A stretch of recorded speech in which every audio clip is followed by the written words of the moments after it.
The 1,000 injuries of Fortunato I had borne as best as I could, but when it ventured upon insult, I vowed revenge. You, who so well know the nature of my soul, will not suppose, however, that gave utterance to a threat. At length, I would be avenged. This was a point definitely settled, but the very definitiveness with which it was resolved precluded the idea of risk. I must not only punish, but punish with impunity.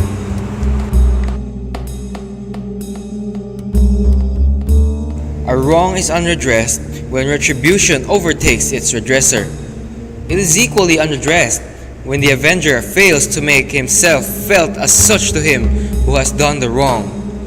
It must be understood that neither by word nor deed had I given Fortunato cause to doubt my goodwill.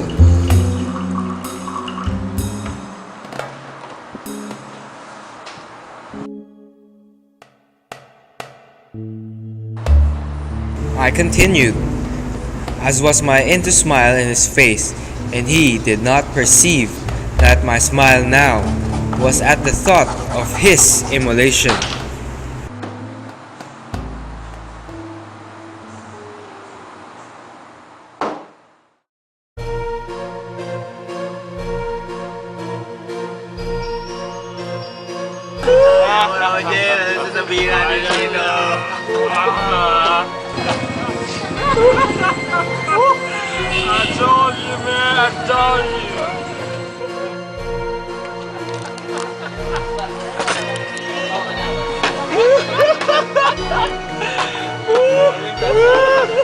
Sabay-sabay dito pinalabag lahat eh.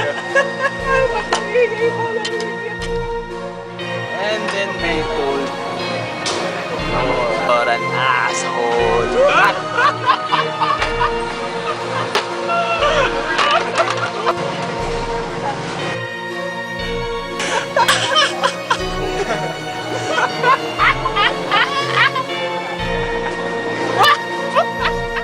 In painting and gemmery, Fortunato, like his countrymen, was a quack.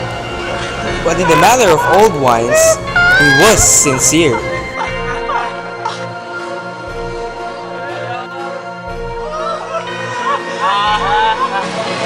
I'm gonna go get some booze.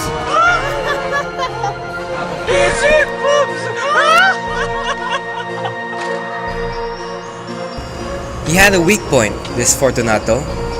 Although in other regards he was a man to be respected and even feared, he prided himself on his connoisseurship in wine. Few Italians have true virtuoso spirit.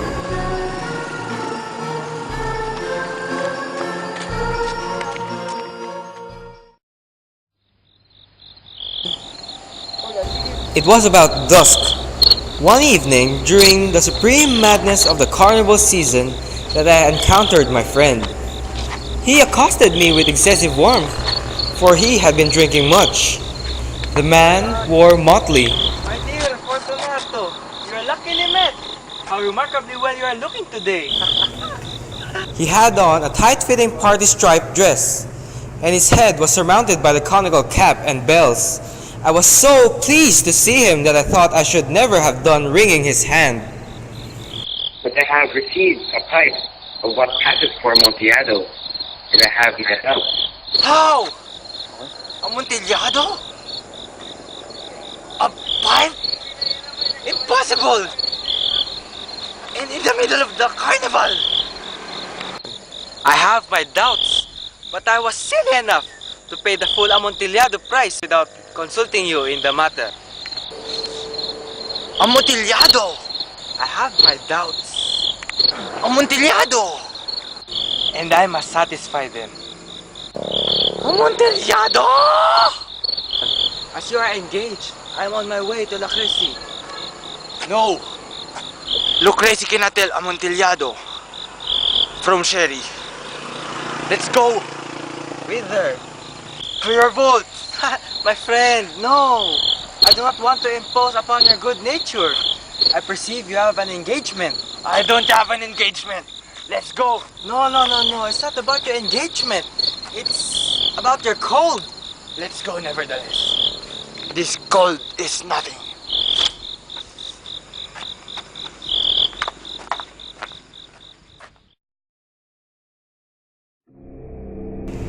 There were no attendants at home. They had absconded to make merry in honor of the time. I had told them that I should not return until the morning, and had given them explicit orders not to stir from the house. These orders were sufficient, I well knew, to ensure their immediate disappearance, once and all, as soon as my back was turned.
I took from their sconces 2 flambeaux, and giving one to Fortunato, bowed him through several suites of rooms through the archway that led into the vaults.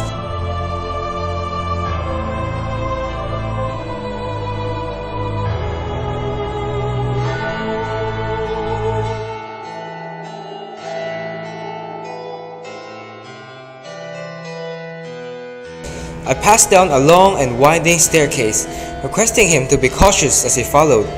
We came at length to the foot of the descent, and stood together upon the damp ground of the catacombs of the Montresors.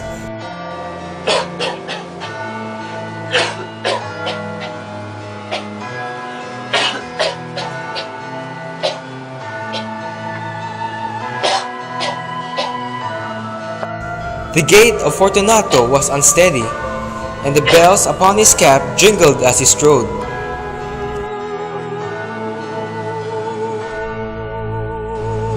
The pipe! Further on, but observe the white webworks that gleam on this wall.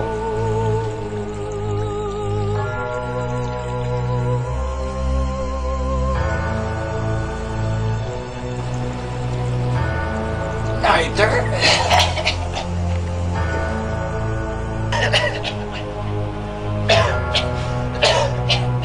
Niter, tell me, my friend, how long I've had that cough?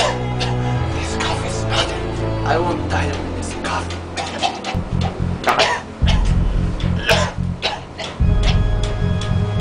Come, let us go.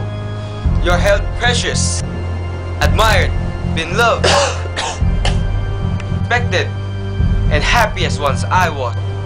Come, let us go. You'll be ill and I will not be responsible. Besides, there's the Cressy. Enough! This cough is merely nothing. I will not die out of this cough. True. I did not intend to alarm you unintentionally, but you must take some proper precautions. Maybe a draught of this medoc will save us from the damp.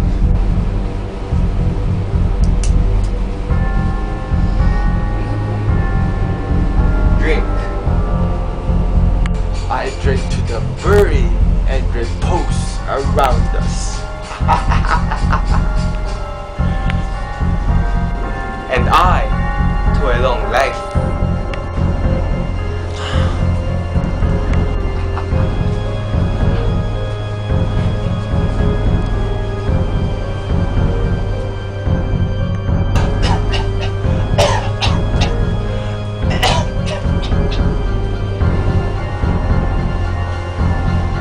These vaults are extensive.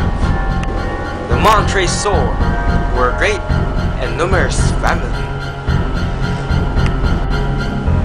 I forget your arms. A huge human foot in a field azure. The foot crushes a serpent whose fangs are embedded in the heel. And the motto? Nemo me impune lacessit. Good.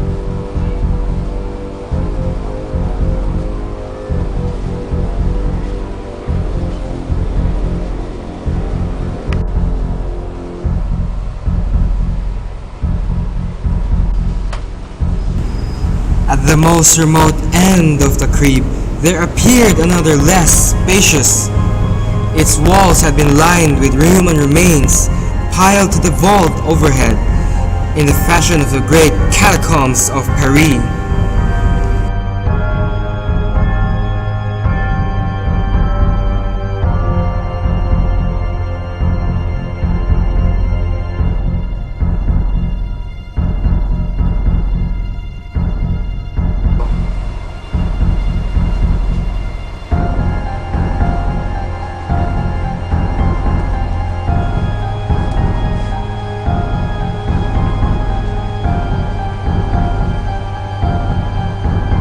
Below the river's bed, the drops of moisture taken among bones. Come, we must go. And it's too late. And your cup. It's nothing. Let's go on. But first, another draught of the metal.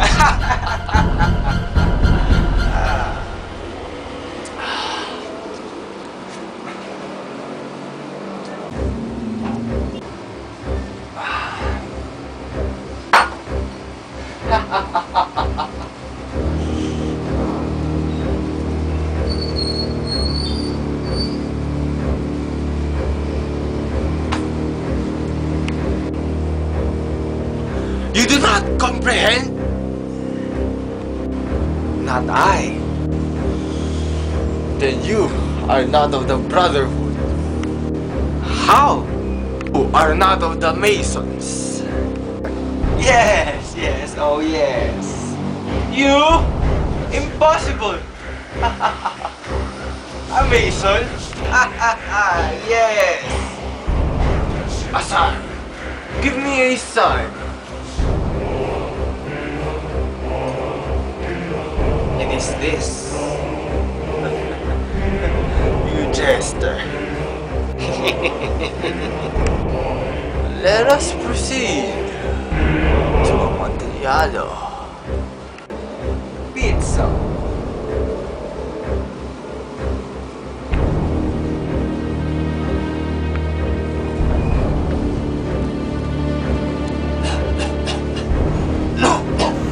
Fortunato leaned upon me heavily. We continued our route in search of the Amontillado.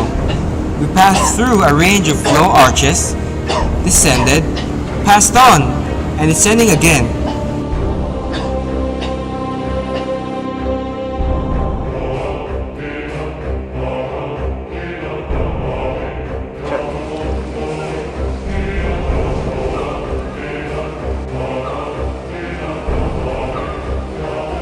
Proceed! Here lies the Amontillado.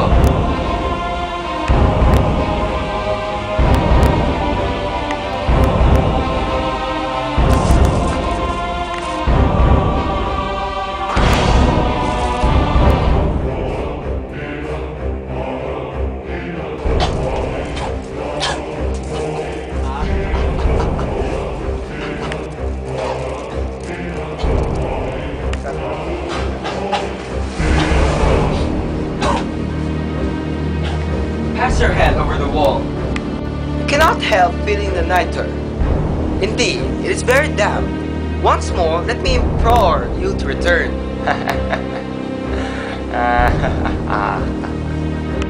No? Then I must positively leave you. But I must first render you all the little attentions in my power. The Amontillado! True, the Amontillado.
It was now midnight, and my task was drawing to a close.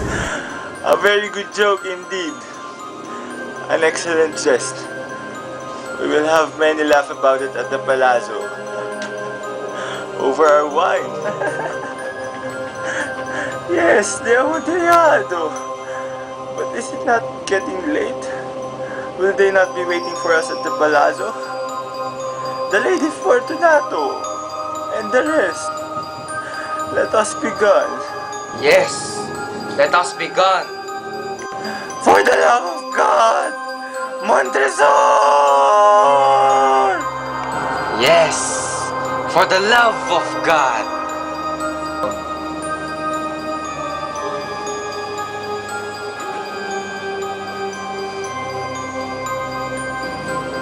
Fortunato? Fortunato! Fortunato!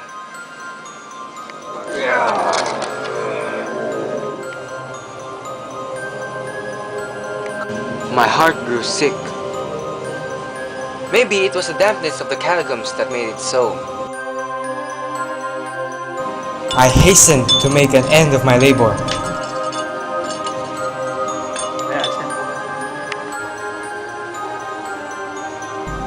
In pace requiescat.